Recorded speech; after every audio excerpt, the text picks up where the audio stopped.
You're tuned in to Eastside Certified. DJ MH to the brand new banger. Exclusive hot.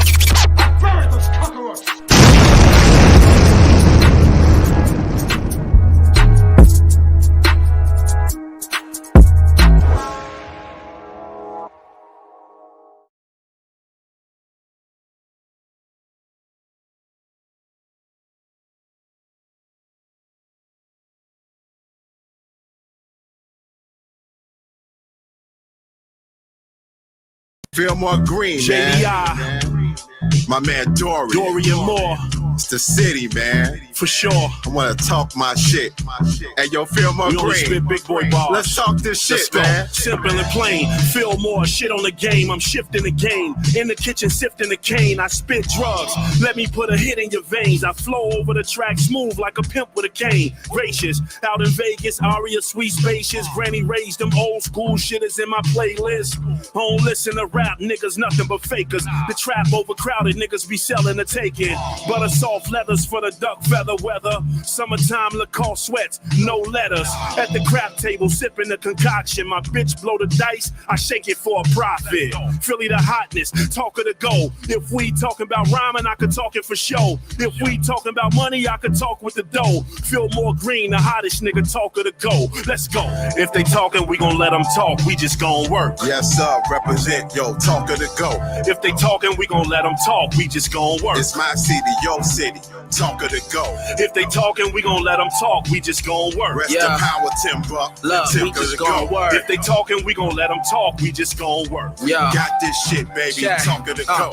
As I kick back, I think of ways to get paid. My mind zones out cause I'm the one that niggas invade. It's funny how niggas change colors like chameleons, acting like they be cool, but I ain't fool who they kidding. Nigga, it's the kid in. I'm about to spit like 96 off in this bitch, trying to get rich up off this shit. I'm kicking it with old school and cheating on the new, cause niggas rhyme game short like a fucking haiku. I hide by dudes, these niggas, they not for real. This weed got me faded, seeing shit like Copperfield. And I'm just trying to get on and get a record deal, cause my fam's on the struggle. My brother got a pills for real. But yo, this the world we live in. They praying but they faking, go to Vegas on the weekend. And I'm just trying to make it. These motherfuckers racist and these bitches, they be naked trying to run it Ronald Reagan.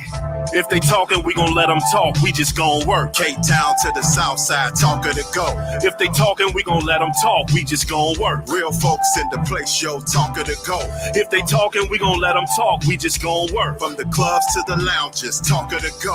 If they talking, we gon' let them talk. We just gon' work. The city that works, talk of the It's go. the middle of winter in the city. Got boatloads of ganja, pretty women and plenty of Henny. Living this windy lifestyle, it got me wild. Blow the dice, then I roll them out. You know my style, but never lucky. Out west, the jungle's ugly, full of thieves and killers. You lack, they throw snatch, straight gorillas. Nobody's safe, everyone's a villain. The inner city blues got me feeling blue. See, I never do the talking, I just clock in and clock out. I play the slide, I don't pop out. This is legacy, do it for those ahead of me. Fillmore and Dorian Moore come with the pedigree. I just craft my talent, make it a specialty. When I spit it, it be the illest, just like Jeff would be. Off in the late night, graveyard shift. This is the moment, present, we gave y'all gifts. You're welcome. If they talking, we gon' let them talk. We just gon' work. Let's move, talk of the go. If they talking, we gon' let them talk. We just gon' work. Yo, hands in the air, baby, talk of the go. If they talking, we gon' let them talk. We just gon' work. Drinks up, let's get it, talk of the go. If they talking, we gon' let them talk. We just gon' work. From the steppers to the bounce, baby, talk of the go. JDI, late night. That's that shit right there. Shout out to my man Fillmore Green, Dorian Moore. Yo, Tony, ain't this shit cold? Real talk, man. It's the realness. We're gonna rock. We're gonna pop. West side, stand up, baby. South side, stand up, baby. Bronzeville, stand up, baby. Yes, sir, stand up, baby. Rest in power to my pops. This one's for you. We out.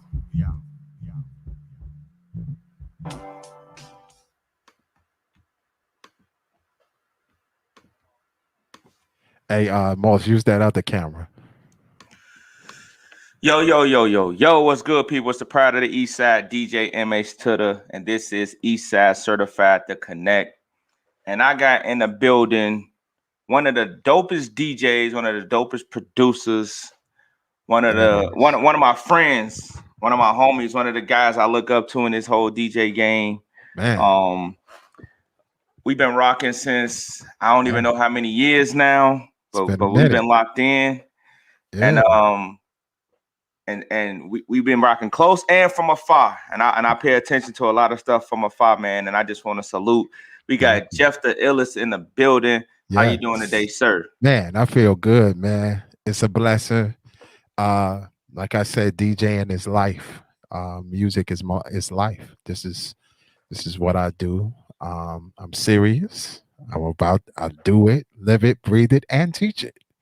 Facts. So I am about that life. So, man, MH Tutter, it's been a long time coming anyway. So let's get into it. So let's go straight to the beginning. For people who don't know who Jeff the Illest is, who is Jeff the Illest, and how did you start DJing? Jeff the Illest, born and raised on the West Side.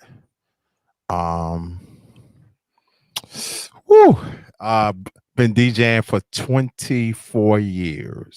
Sheesh. I could be honest, I was born and raised in it. My dad was a DJ, so music was part of my life, damn near all my life. Facts. I got my start. Shout out to my man Punkin. Punkin from the West Side, lived on Monroe. He kind of said, Jeff, man, you can do this. So once I played with it, didn't take it seriously till I went away to college. Okay. I went to NIU.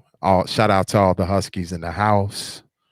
1997, and shout out to my man Sean, Mad Face, my man Jason, M80,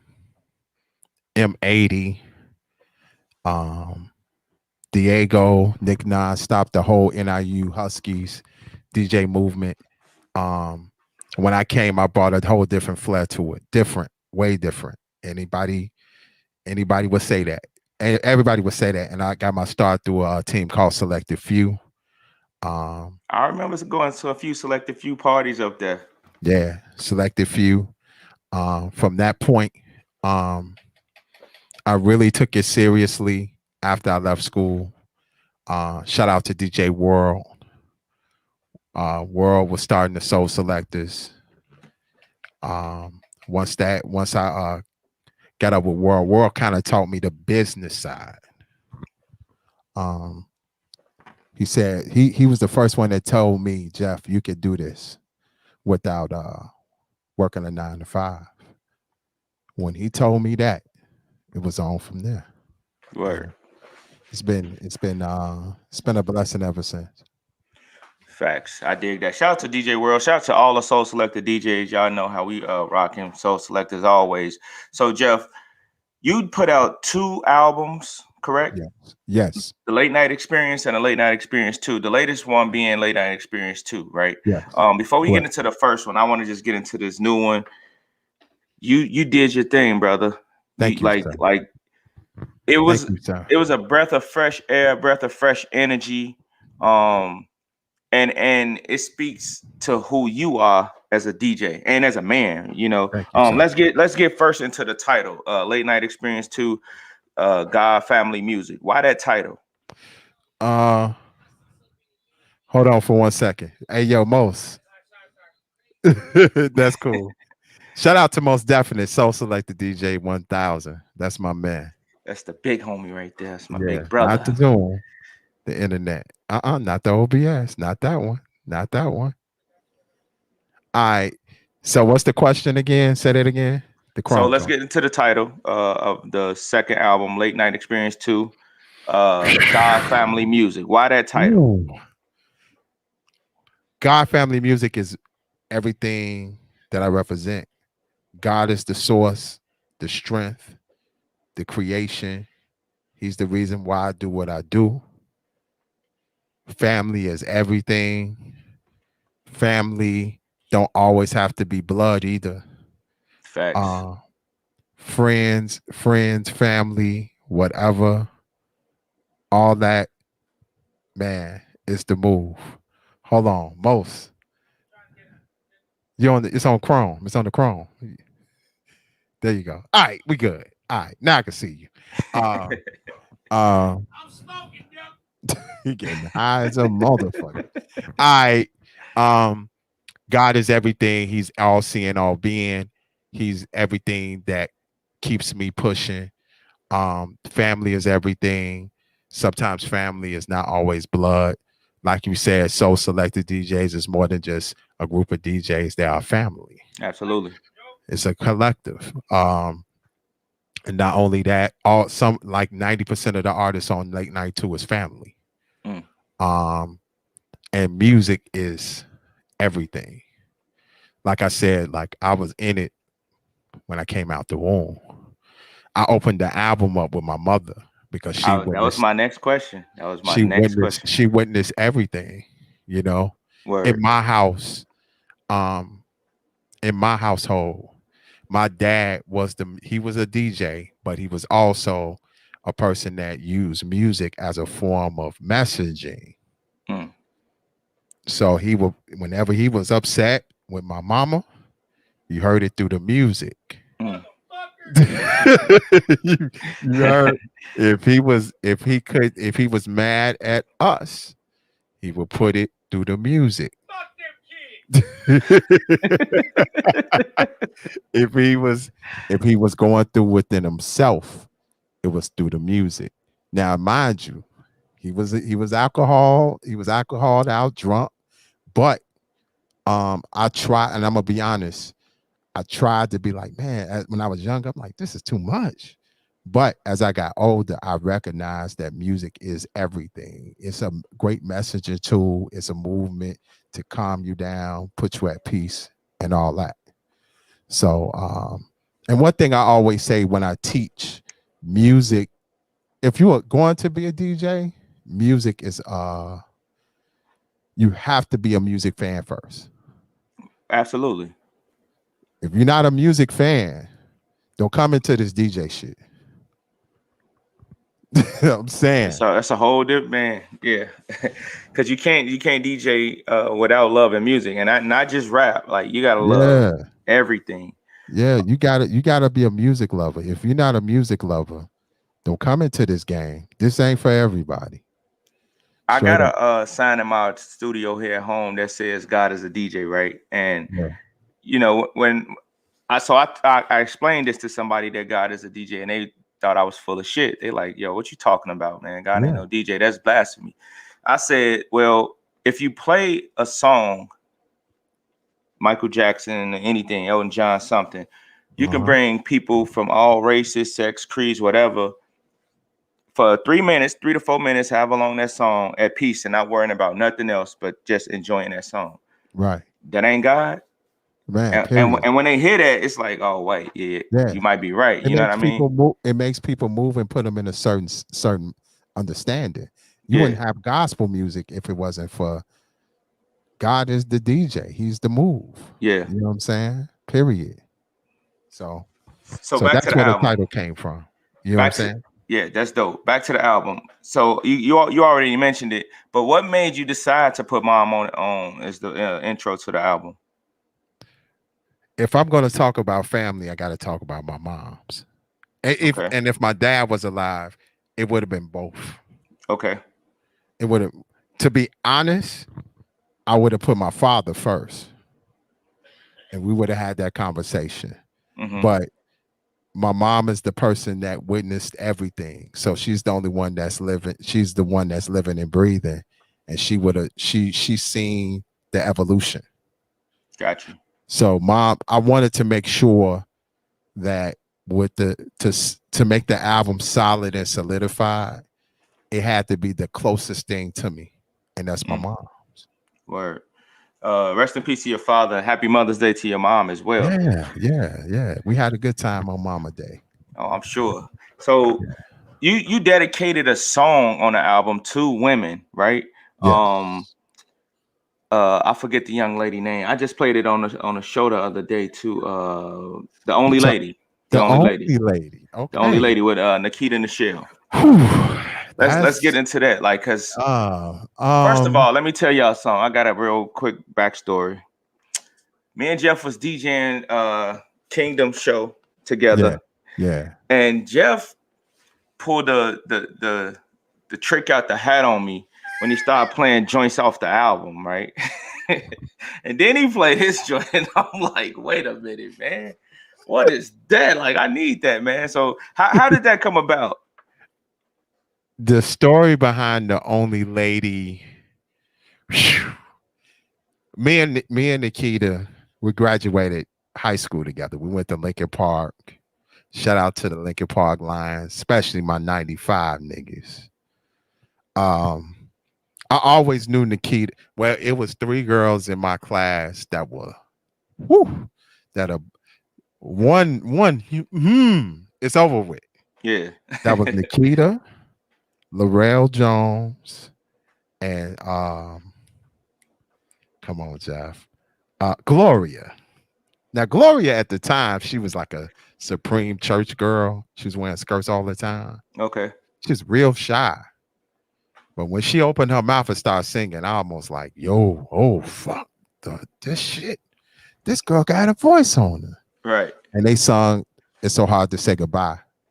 So when I heard, when I started working on the album, originally Only Lady was supposed to be a project me and Nikita was working on for an EP called The Sound of 95. So when I gave her the record, you know what I'm saying? Like, just the beat alone is real complex. So I was like, okay, I wanted to make sure that I give it to one of the best singers in the business. So when we first came with the record, she said, what can we write? I said, I want you to honor your, what would you say to the husband that you have, to let him know that, man, it's going to be okay. Mm-hmm. At the end no, it ain't that. It's going to be okay. It's going to be fine at the end of the day, because her husband is a pastor. So he was, you know, I needed that type of thing. That's when we started. And when it was everything was laid out. By the time we recorded, there were certain things that were happening. One of those things that said, man, we got to record it now. When Breonna Taylor got murdered and her husband did the interview, Kenneth, and he was talking about how much he loved his woman. And when we both saw the interview at the same time, and we both called each other, say, yo, we got to get this recorded. Because I feel she felt differently about the song. And the song turned into, like, this is more of a call to arms to let her man know, like, at the end of the day, I need you. I gotta hold you down. I got your back. But at the, you know, like, if my man ever lose something, he knows that I love him. And this is the song I want to do. That was one side. By the time I finished the album, if you listen to the interlude, it's a whole different understanding now. Yeah. Especially now, like when you listen to the interlude, shout out to my girl April. That's another friend of mine I went to high school with. That was actually, April was the first friend that I met. Like, you know, if you first go to high school, you sit in the auditorium and shit. I was just telling a story about an auditorium on the first visit. On the first day. Yeah. You don't know anybody. And that very first friend, either y'all gonna lockstep for the next 4 years, or one person is gonna change and y'all gonna go in different directions. April was like lockstep. That was like, I knew from that point on she was gonna be my friend for life, like my best friend. And when she said at the end that music is my wife, that nothing would come in between, it was confirmation, because I was talking to a friend of mine from Baltimore, and she used to say, Jeff, man, I really, really dig you. I care about you. But you know what? It's a lady and a girlfriend that would never leave that keeps coming in my way. And I said, man, at the time, I'm chilling. I'm good.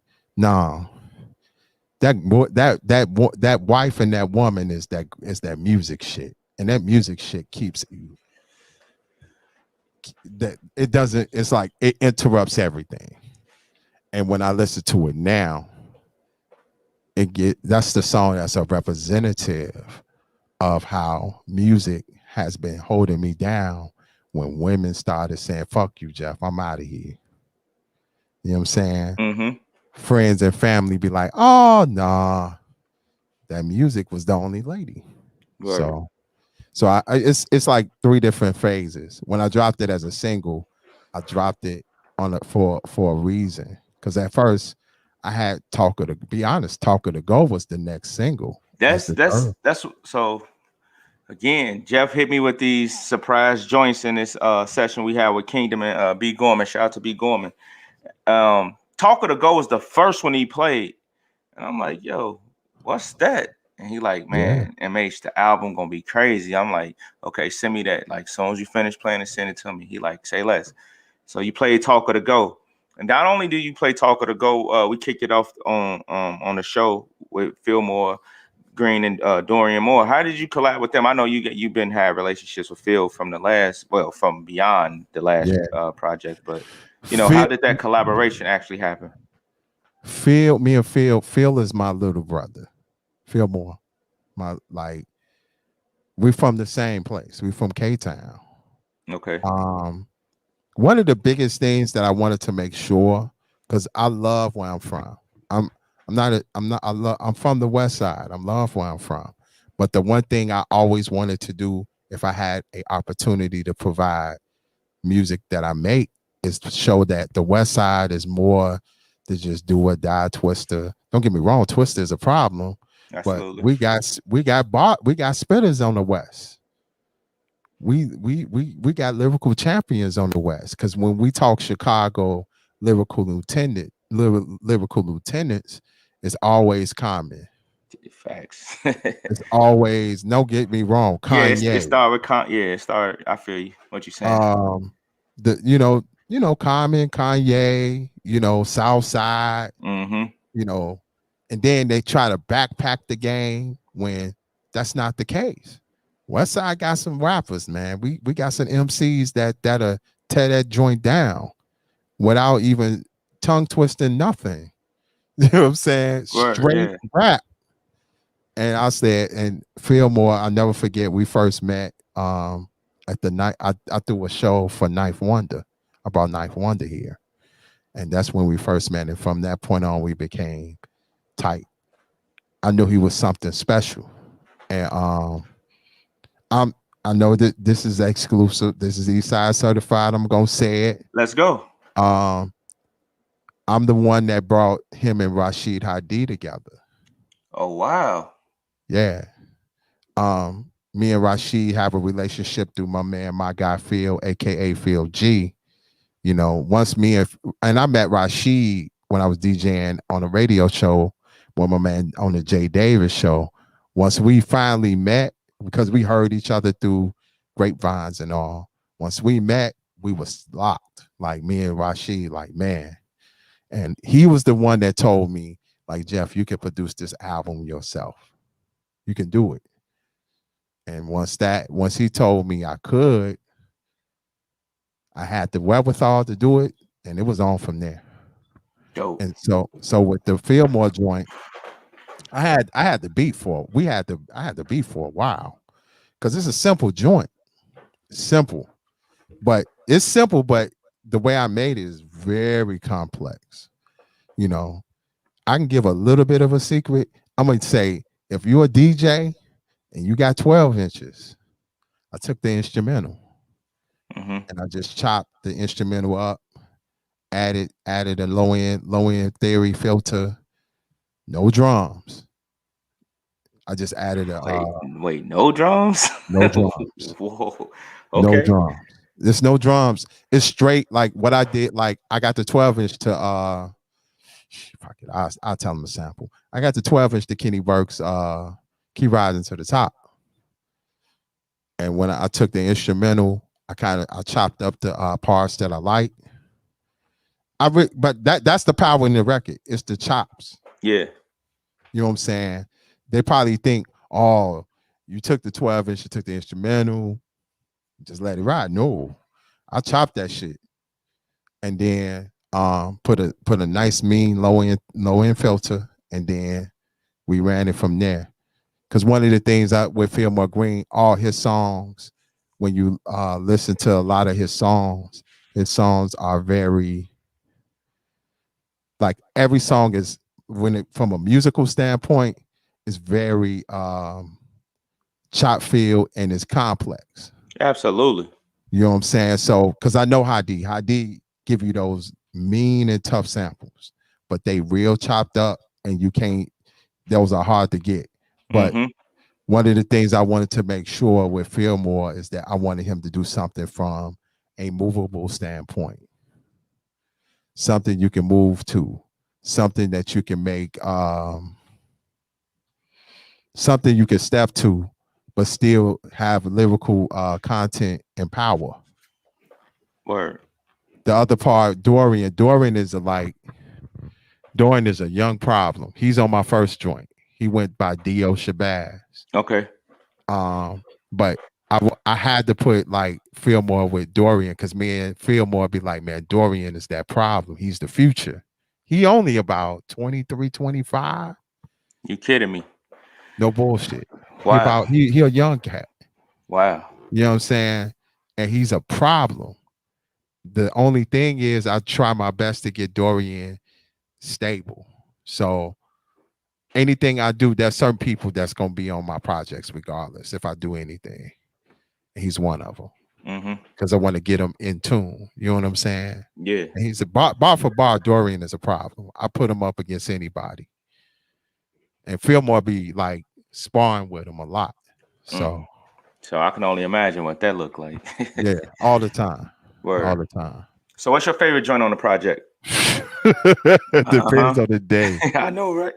I know, right? 25 joints, like it's 25 on the stream, 29 on the if you buy it.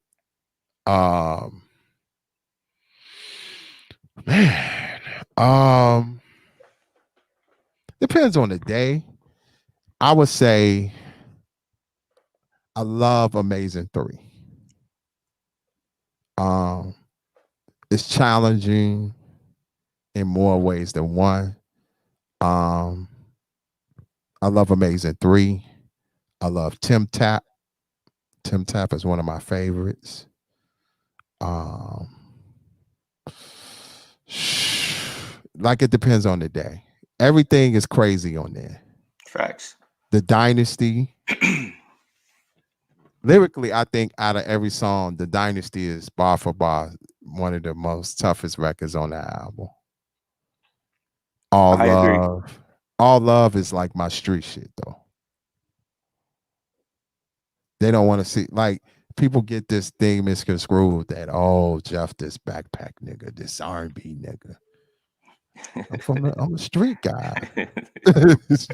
Seriously. Right. All Love is my street record. I get it. So let's talk about this amazing trilogy real quick, because you brought it up. See, I keep going referencing this session we had with Kingdom and B. Gorman, because I want to say like 3-4 straight records he pulled out his Late Night Experience 2 bag, right? And he played the Amazing 2, and I'm like, yeah, that's the one. I had just heard it. Then he played 3. I'm like, wait a minute. That's women. Like, who are these women?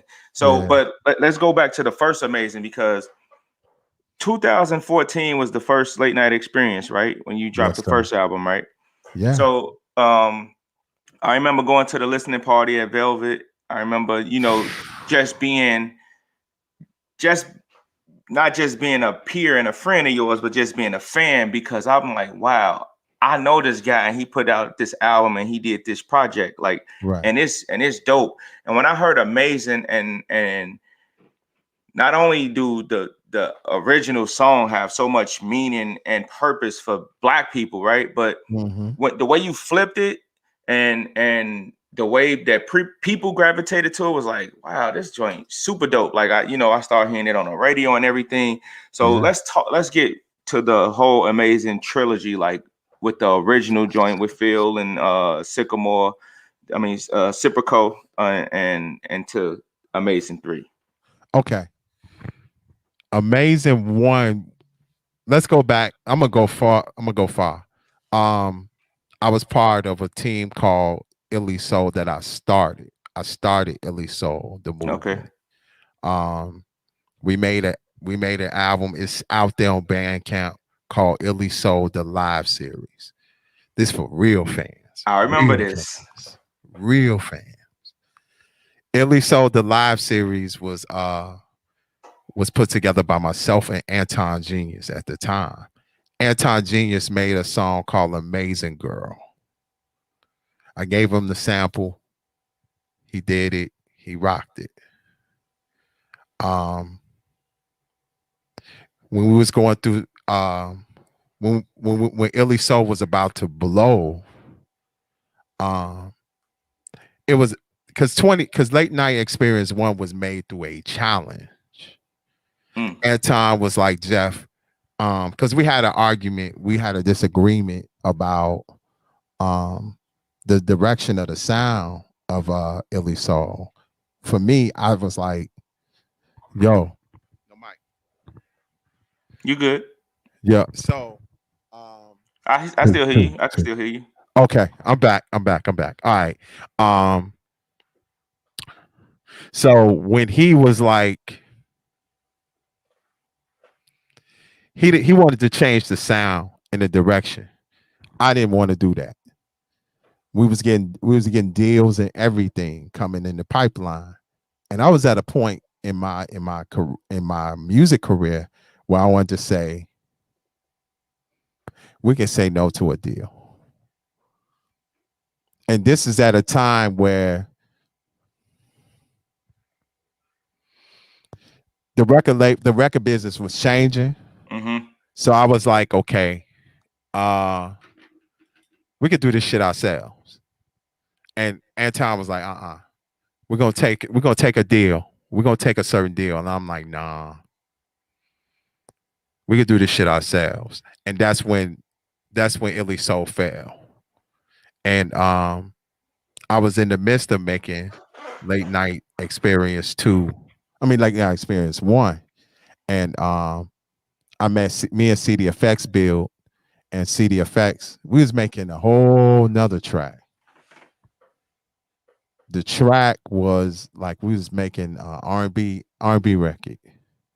And he was playing stems. He played the stem to Amazing Part 1, the actual. And I'm like, hold on, wait a minute, bring that shit back. What the fuck is that? CD will always say, Jeff, you and Anton made Illest Soul, the live series, and every beat y'all put together, I tried to do everything better. I'm like, yo, and it was only 30 seconds. So I'm like, let me hold on to this, and let me listen to it, and I can rearrange it and make it a song.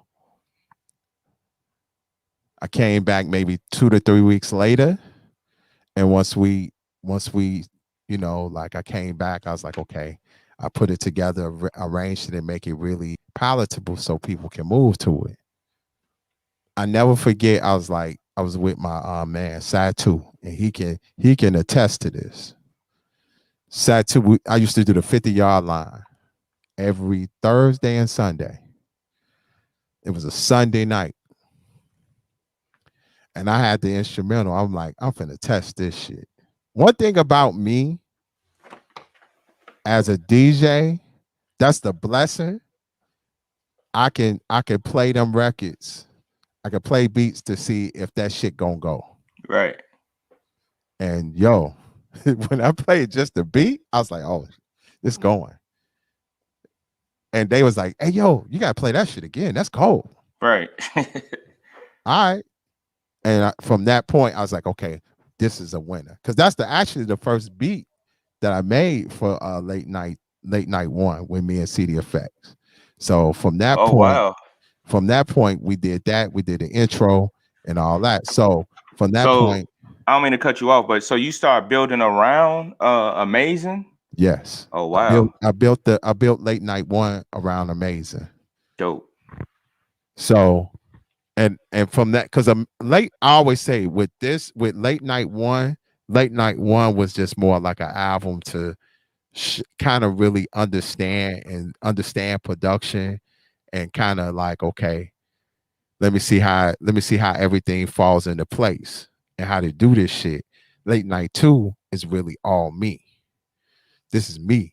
I did 90% of everything, and this is when I said, oh, I can do this. So with Amazing One, me and Serpico, that's my dude. I still talk to him to this day. We actually working on the EP right now.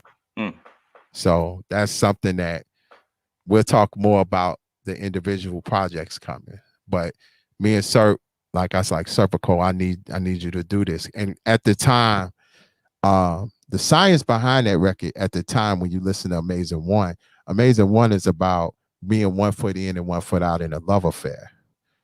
You want to stay in it, but this broad acting silly. Yeah, she acting crazy. She wanna have fits over dumb shit. But I love her though. You know what I'm saying? I like it. You know, I love her. I want to still deal with her. We can start over, wipe the slate clean. So at the time I was making Late Night One, I went through a lot of transition. It took me 4 years. Illest Soul fell. The girl I was dealing with at the time, our relationship fell. Music was changing. The rise of Chief Keef and the drill sound came. I almost said, fuck this shit. I don't want to do this album. But after I made Classic Me, once I made Classic Me, I said I could do it. And then from that point, I put out the album, did well. I didn't do no videos for the album either. So, but it did well. It did well. And then Amazing 2, I did Amazing 2 maybe, I think 2 years. 2 years prior. So 2016? I did I recorded the record in 2016. Okay. Part 2. Because I took a lot of criticism from people, and I said, you know what? I'm gonna take that criticism and make it better. So what I did was, me and Sam, we went to NIU together. We always been cool, and we've been tight since I first met him. And I said, Sam, man, can you do it? He said, yeah. I was like, let me send you the beat. Now, Sam is boom bap all day. Freestyle champion, BET, all that. He's rap, Nick. He's rap, period. When I gave it to him, he's like, yo, this is cold. All right. Did that. I really didn't have a second verse. And then I ran into Vice at a function, and I was like, he could do it. Because he was the smooth guy. So I called Vice. Vice did his verse. And that was the record. I sat on the record for a while. About 2019, summer 2019, I ran into Lennon from Project Mayhem. Now, with Lennon, me and Lennon are like damn near. I knew him all my life. We went to Marillac House. Shout out to all my Marillac niggas. They know who they are. Me and Lennon, he got a barbershop on Western. And I was coming there just to say what up to him. And this is what he said to me. Hey, let me get in that voice. Hey, Jeff, man. Ain't it about time to put off that late night too? Man, it's time. I'm like, I wasn't even thinking about putting another album out. But man, you gotta put a part two, man. That's man, your first is classic. And then Word. my guy Phil was like, he just hit me out of the blue one day. It was like, you know, that late night one is a classic, Jeff. I'm like, really? He said, man, he said, I really slept on late night one. And I just sat and listened to it from song to song and how you put it together. And it was so smooth. Yep. You got to do another album, Jeff. Now, mind you, I was actually going to work on an album called LLJDI. That's why when you hear Amazing 3, LLJDI, Ladies Love Jeff the Illest. Mm-hmm. What I was going to do is put a whole joint of lady records with nothing but females. All the beats I made, all that. So one day, it was the day after, it was like the week of my birthday of 2019. I just, one day, my guy Phil put me on this site called Landor. And I said, you know what? I'm finna master Amazing 2 and put this shit out. That next week, the single was out. Damn. Damn. And that was my testing piece, MH. Yeah. That was my testing piece. I said, okay. If I put this out, I'm gonna see how many people fuck with it. By March, man, I was getting a lot of love all over the world.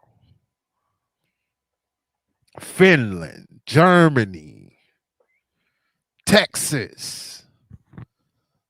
DJs playing it everywhere. Thanks. Everywhere. Everywhere.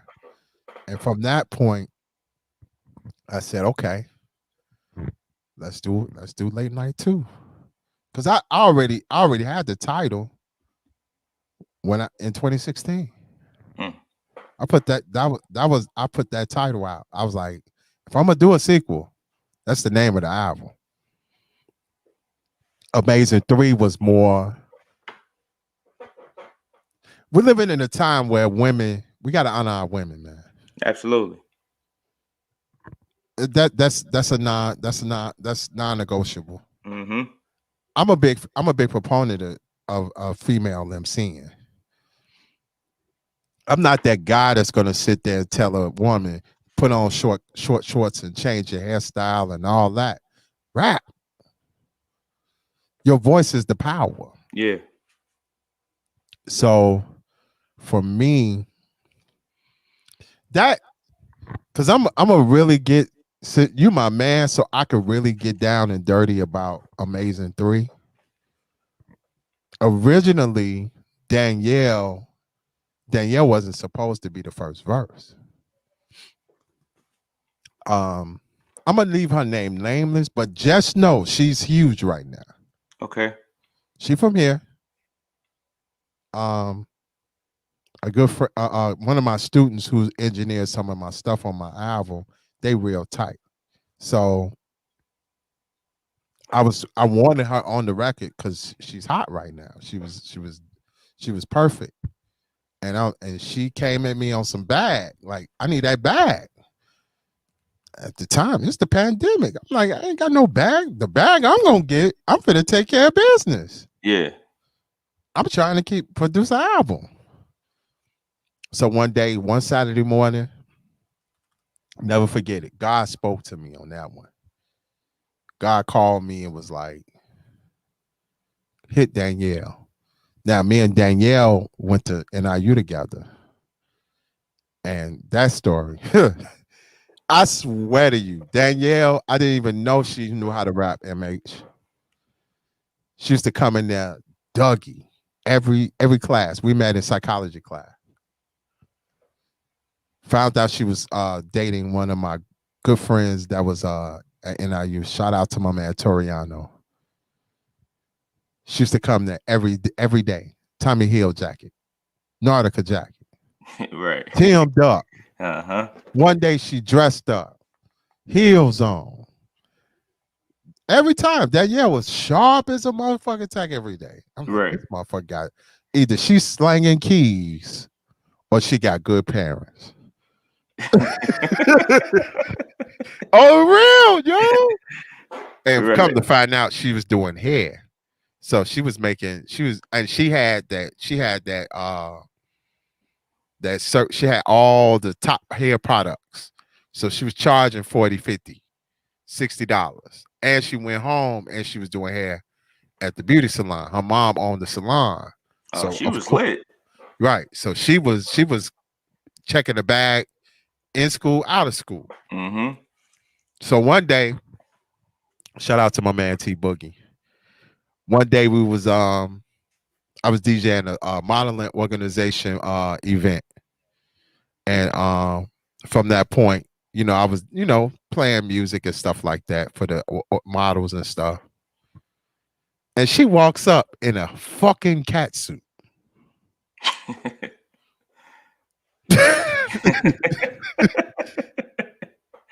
And I'm like, what? She said, Jeff, give me that mic.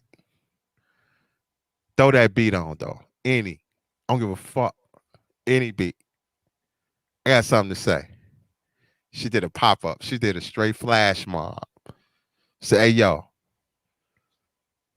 My girl, she said, I'm Danielle, all that. And then as soon as the beat come in, she rapping for real. And I'm like, whoa. Me and Boog looking like, Danielle rap? Right. The fuck? I got in trouble because she wasn't supposed to be up there. And I'm like, yo, this girl is a boss spitter. From that point, we became tight. And I always said to myself, man, if I get a situation, I'm bringing her. I'm getting her. Mm-hmm. And I did her wedding, everything. And then God brought her back to my remembrance when I needed a female rapper. Because I already had Crystal fan. Yeah. As soon as they brought to my remembrance, I called her. I hit on the text. I said, yo, Danielle, you still rap? She said, you want me to write a verse for you or you want me to rap? I said, oh, shit. I need you to rap. I'll send you the beat. Right. They're going to send me that beat in 15 minutes on the voice. She said, whenever you're ready to record, let's get it. I was like, cool. Then I had to find, like, anytime I have a banger on my album, I always put somebody legendary. Mm-hmm. Edge 13. Yeah. And Edge 13, y'all, you know this. Come on, man. You don't even gotta speak. She the queen. Yeah. Edge 13 is the queen. Yeah. We regardless. Give her flowers now. Yeah. She's the queen. You can put anybody out. She's the queen. And that's how the trilogy happened. Because 3 is really, like I said, it's for the ladies. Mm-hmm. It's for my ladies, man. I want to talk to the ladies. Facts. So, Jeff, how you start producing? How did you get into producing? I know, we talked about how you got into DJing and putting out the albums, but we never talked about how you actually learned how to produce records. And who has helped you with the production on these two? Are you doing all the production, or? I'm gonna start out with that question and then I'm gonna go backwards. Okay. I produce 90% of everything. The only people that has songs outside of this is Fifth Element, Tony Bangs, and Matter of Fact. Okay. Matter of fact is my dude. All of my dudes. The only new person is Fifth Element. Fifth came in. Fifth sent me a bag of beats, and that's for Wake Up. So when I with that bag, I took the Wake Up joint. Tony Bangs is my brother. Bangs God. Bangs God. Like, matter of fact, I'm gonna tell you in a minute because I got to follow. I got a different edition of Late Night coming on the streaming side that's gonna fuck people up. Already? Yeah. Let's go. I I'm here for it all. Let's go. I got some new Bangs God records that's gonna fuck niggas up. I swear to you. Bangs God and matter of fact that those are my brothers. So matter of fact that record that's an older record. Sultry already had her song written to it a little bit. I just kind of added some more me to it. But but Bangs, those are the only three. Everything else is me all day. And you have you got two songs that I co-produced by some of my students from class because I teach production too. So the way I got into production, I always been into production. Musically, I've always been a studier of producers, a student of producers, my fault. Always been. I got to give credit to Anton Genius. He taught me how to kind of gave me the smooth sound. Okay. But the biggest part was Hadi. Hadi said, Jeff, you could do it. Don't be afraid. You could do it. Don't be afraid. Hey, mistakes gonna happen. Do it. Hadi. But the way I'm gonna tell you how everything worked out. A lot of the songs I produced are older records I was making in my classes when I was teaching the kids as more like to show them how to make beats and stuff. Then, because I'm gonna be honest, I had my album lined up.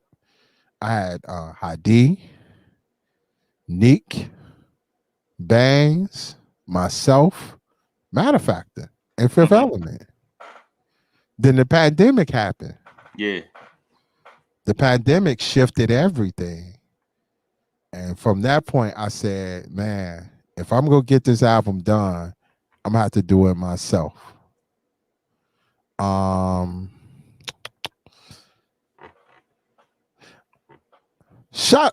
Hopefully they hear this. Shout out to Serato Studio. Shit. Okay. I started using that, and boy, from that point, I was killing the game. Because I use Ableton. Okay. Ableton Live Studio. You know what I'm saying? I used that, the standard version, and then I crossed over to Serato Studio. And Serato Studio made everything smooth. So having an ear as far as being a DJ, how it's an obvious question, but I gotta ask it for the people. How helpful is that in being a producer? And does it tend to make you a perfectionist because you're so worried about the patterns being on the beats being on point and all of that? Everything. But the biggest thing is me being a DJ. I do vinyl too. So we gonna talk vinyl. We gonna talk vinyl too.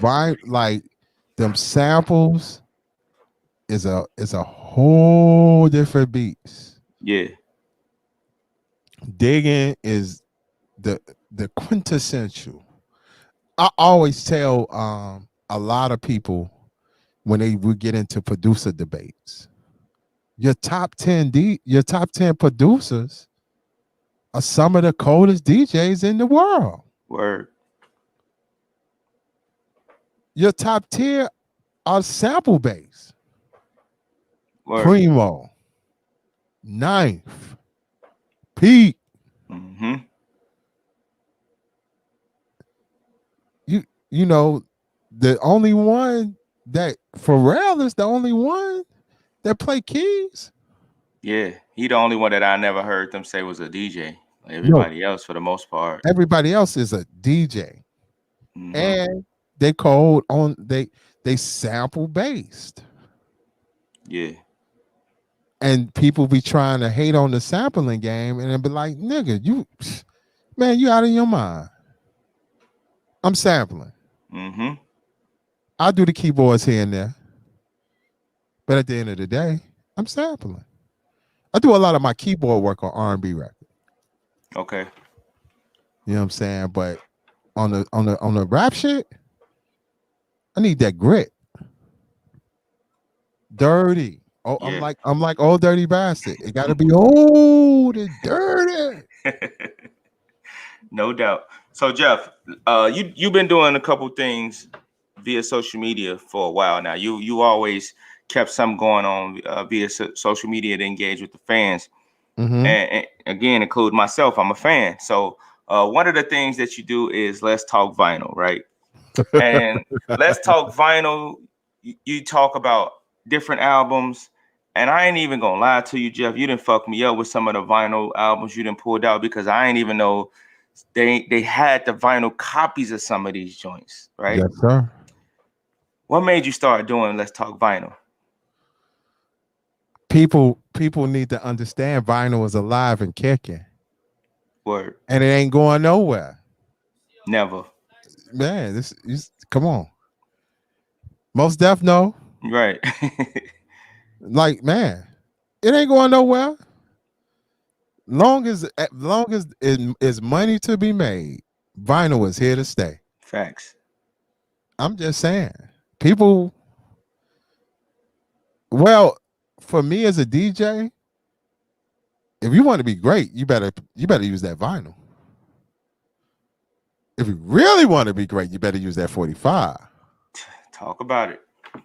Let me say that again for my hey DJs. You really want to be great? Take that computer away. Let's play these records. No screen action. No screen. Vinyl creates the ear.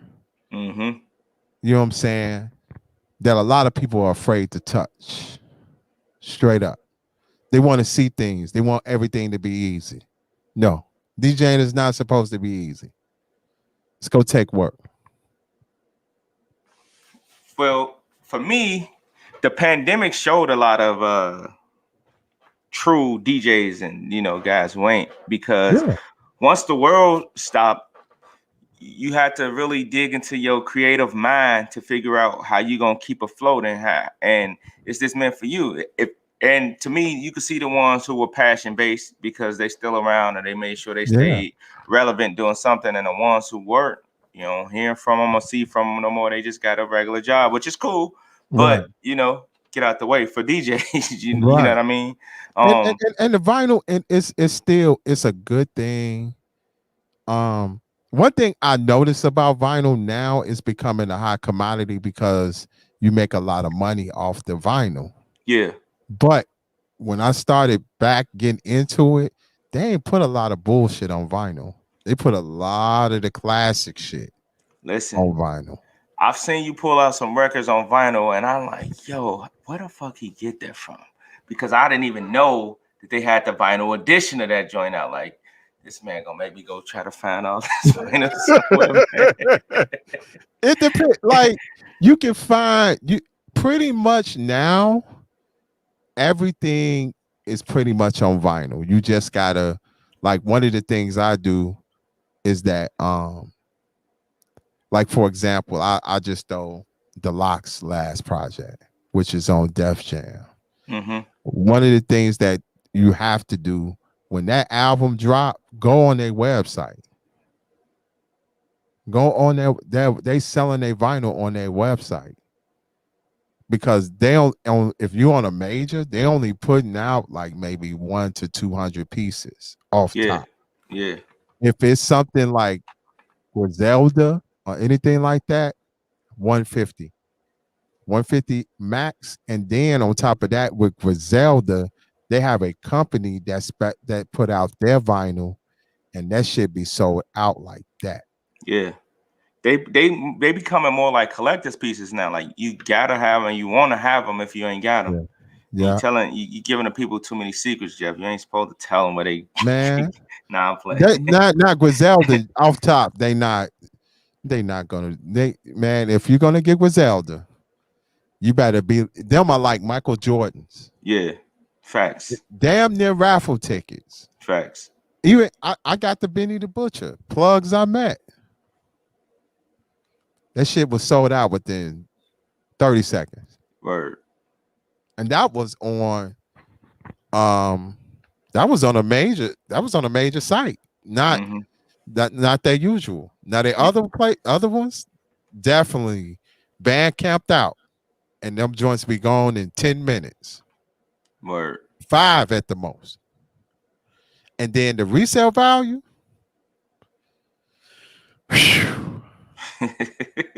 Man, I'm good on a digital copy on Griselda though. Right, I feel you. So another thing that you brought up, well, that you didn't bring up, but I brought up, as far as show wise and how you keep engaged with your fans on social media is Let's Build, right?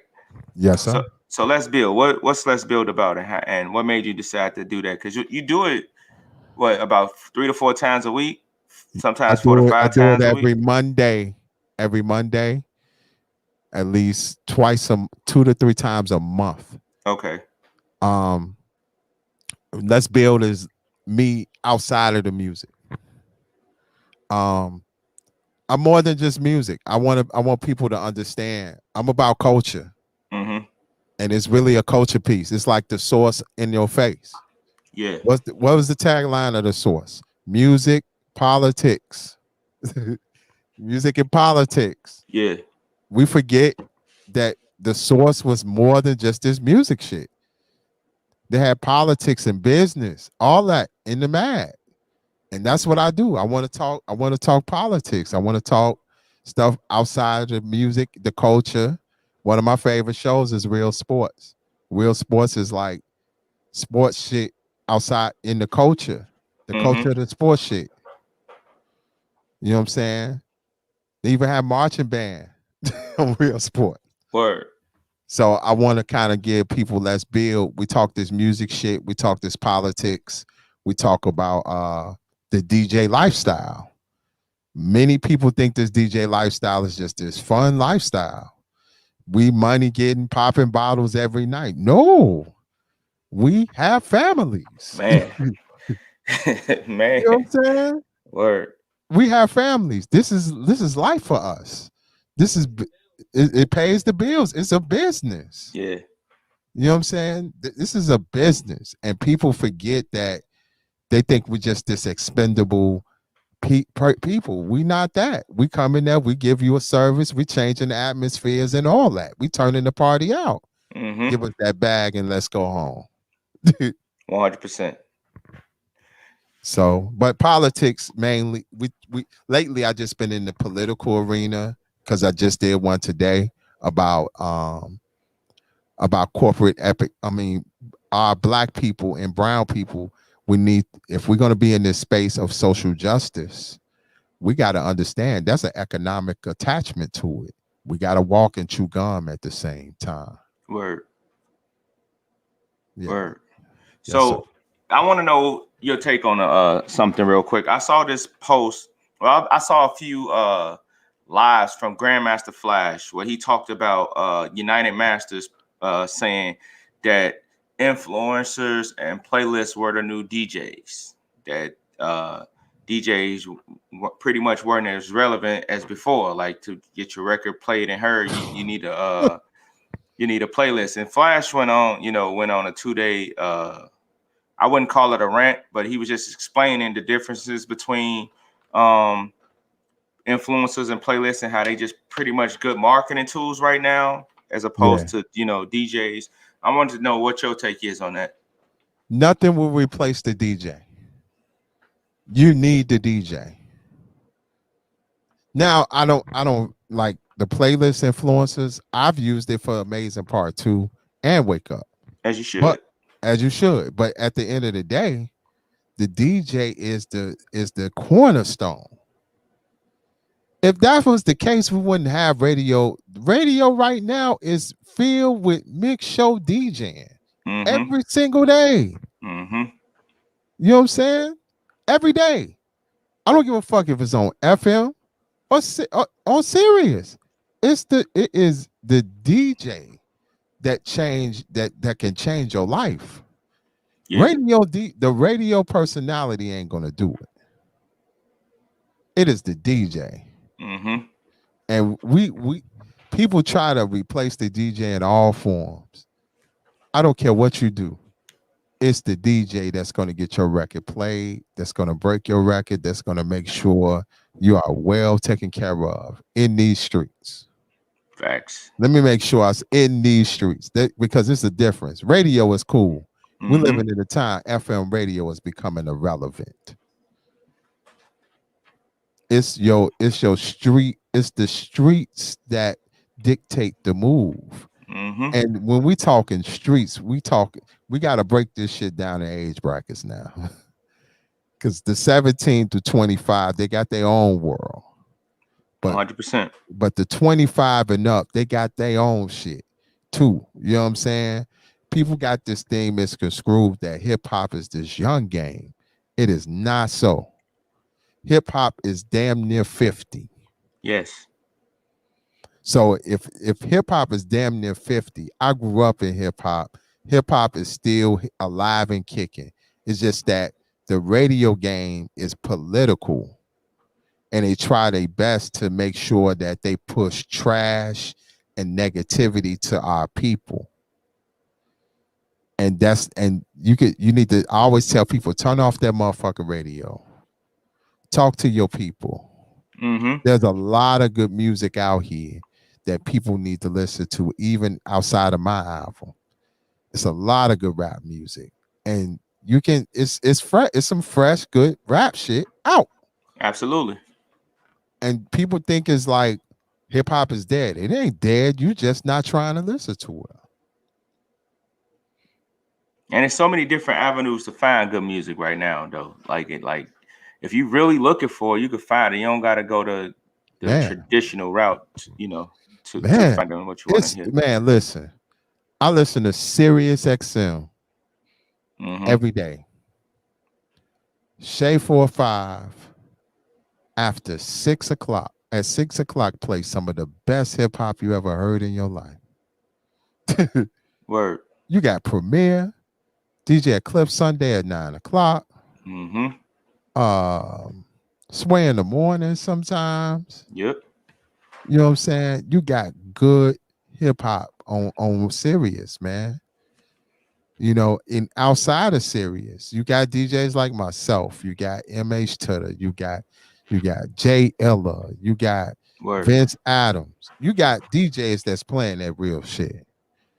It's just that that playlist shit is cool, but at the end of the day, the DJ is the influencer.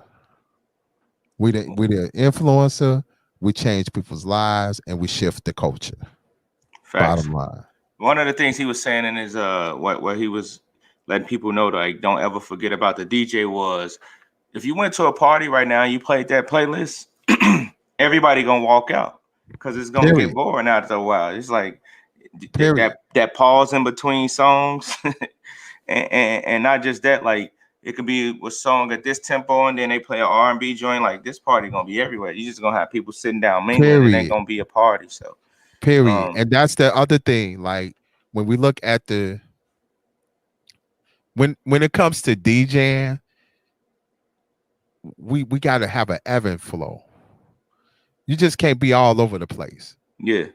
And shout out to all now I know all the kids I teach, they understand. But a lot of these new DJs just want to be playing records just to be playing. Because it's hot. They don't know or understand genre building, being able to diversify. And that's big for me. We are living in a time where people want to play one type of genre, hits. And it's more than just that. You want to have a good party, man. I'm gonna say this, and you know me, Mike. You want to have a good party, you better diversify your set. You have to. Because if you playing straight trap, 4 hours tops, somebody gonna get their ass beat. I can't do it. I can't do it. And You I cannot- love trap, I love rap, I love you name it, I love it. But man, these women don't want to hit it all night, man. They want to twerk, they want to do some reggae, they want to, you know, be in love with some R&B. Let them have fun, like make it a whole experience, not just you know, turn up this, turn up. Like, golly, you gotta stop at right. Period. Yeah. The women want to hear variety, but see, with me, I like to have everybody have a good time. Absolutely. I want to hit the guys up too. You know what I'm saying? You got to play some real shit in there too. You got to give them a little bit. Facts. But for the most part, the women want to hear some smooth shit. They want to hear that. They want to hear music they can whine to, they can dance to. I fuck with the grown women. I'm good. Absolutely. I'm good with the ratchet. You know what I'm saying? The ratchet can keep on moving. Actually, I'm working on an event called Real Women Love Hip Hop Supreme Set. It's on the way. Real Women Love Real Hip Hop. That's on the way. Because I get it. Trap is cool. You hear trap everywhere. But it's something about a woman that like that real shit. So if you sitting there, you chilling with the homies, and she come up to you talking about Midnight Marauders, it's a whole different. Yeah, Midnight Marauders, Wu-Tang, fuck it, Griselda. Word.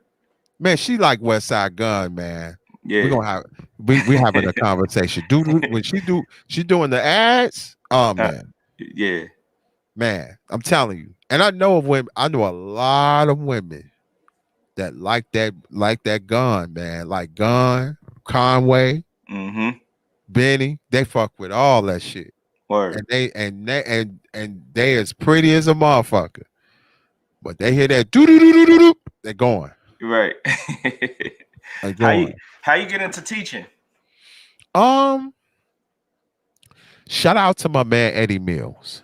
Shout out to Eddie Mills. Eddie Mills. Steady twist. Oh man. But that's one of the greatest brothers in the world. Word. He will always say, Jeff, you got all this knowledge. It needs to be coming out. We got to talk to the kids. The kids need to be taught. But when I did it, it was the best move I ever made. Because the one thing I say when it comes to, I'm going to say this. The reason why this rap shit is bad is because they are not teaching these young children what hip hop came from.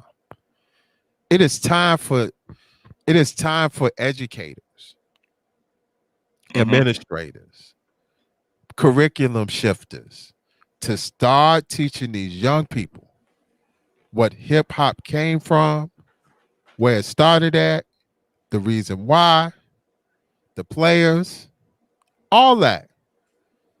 If we teach these kids what real hip hop came from, we would not have a lot of this. We would have that, but it wouldn't be a lot of it. It wouldn't be oversaturated. I feel you. It wouldn't be man. It wouldn't be all over the place. Because one thing's for sure is that people got to understand that hip hop came from a place of darkness. No more. Yeah. We was getting. It was gang banging. People had turfs. People were getting their ass beat. Yeah, it was a whole different ball game out here. People were getting robbed. Yeah. And they was like, man, we got to stop this shit. We got to make a change. We got to do something better than this. We can't be killing off our own people. And next thing you know, my man Bambaataa went on a trip to Africa. He said, man, here's the change. Let's do this rap shit. Let's get into DJing. Let's do something different. And from that point, when they made that change, they didn't have no idea that it was going to be like this where we are right now. Yeah. Same thing in Chicago. The house shit. We sped the music up. You know what I'm saying? House music is the same thing. Mm-hmm. We was looking for a gateway to be better than where we are. And house music for the people that's at least between 60 and up. 60. All right, family, 60, between the 50s and the 60s, and some of them are in their early 70s. They wanted something to enjoy themselves, especially in Chicago. Yeah. One thing I could say about house music in Chicago versus in New York, with house music and disco, it was very gay and lesbian centric. Versus in Chicago, it didn't matter. Gay, lesbian, straight. The music is the music. We move. Yeah. Mm-hmm. You know what I'm saying? We dance it to the drummer's beat, regardless. So it was much more like, man, for us, it was just more like we're gonna have a good time and we enjoying ourselves. But hip hop culture, it was a whole different beast, because in New York, the politicians was like, fuck them. They was leaving them in desolated places and stuff. And it was pretty much the same in Chicago, but in early 82, 83, we had Harold Washington, and all that changed. Word. So one more question before we get up out of here, Jeff. What's good? What's next for you? Because you got so much going on. You're teaching, you're producing, you got a new album out, you're making a lot of records, you're doing radio shows. Yes. You're engaging with your social media, your fans via social media with Let's Build and Let's Talk Vinyl. You still DJing all these events out here, man. Like, what's next? I'm putting out Danielle's project first. Before that, we're gonna do Late Night, the Crack of Dawn edition, 10 new records. Shit. Okay. Like we're doing 5 joints and then 10 and then 5 more new joints. We just dropped a single on Bandcamp, which is the joint with that business called Believe That. So that joint, then my first artist will be Danielle. We're gonna drop our project. We're trying to come up with a name that's gonna be crazy. Then from that, I'm working with Jeremy Hines in Houston, Serpico, and then Fillmore Green for the drop another project. Sheesh. My guy Phil finally finna do something. Okay. We've been talking and been sending me some joints. So he got an album coming. He did some stuff with Ray Spanning. So he got a joint coming. Crystal got album coming. So we, it's a lot of work out here on the music side. Yeah. The teaching side, I'm doing the summer DJ class with After School Matters. Okay. And New Life Church. So I'm doing that. Summertime. I'm gonna say this for all my DJs, please pay attention. Listen, the city about to open up, people. Mm-hmm. If you don't believe in getting them shots, if you want to get them shots, get your shots, people, because the city is opening up. It is about to be a party 7 nights a week. Facts. Monday night. Summertime is here. Yeah. Monday night, somebody's DJing somewhere. Tuesday night, somebody's DJing somewhere. Wednesday, Thursday, Friday. It is going to be open season. And people want to party 7 nights a week. Man. Man, I'm trying to tell you, man. Yeah, my calendar done went up already. Man, I'm here. Man, Juneteenth already booked. Man, people are ready to enjoy themselves, because last year was not good. Right. We was closed in. We couldn't do nothing. Masked up. Couldn't go nowhere. Not this year. Yeah, man. Not this year. It is. People are ready to get up, get out, and do something. Word. So I would advise you, DJs, man, get your game on. You know what I'm saying? All day.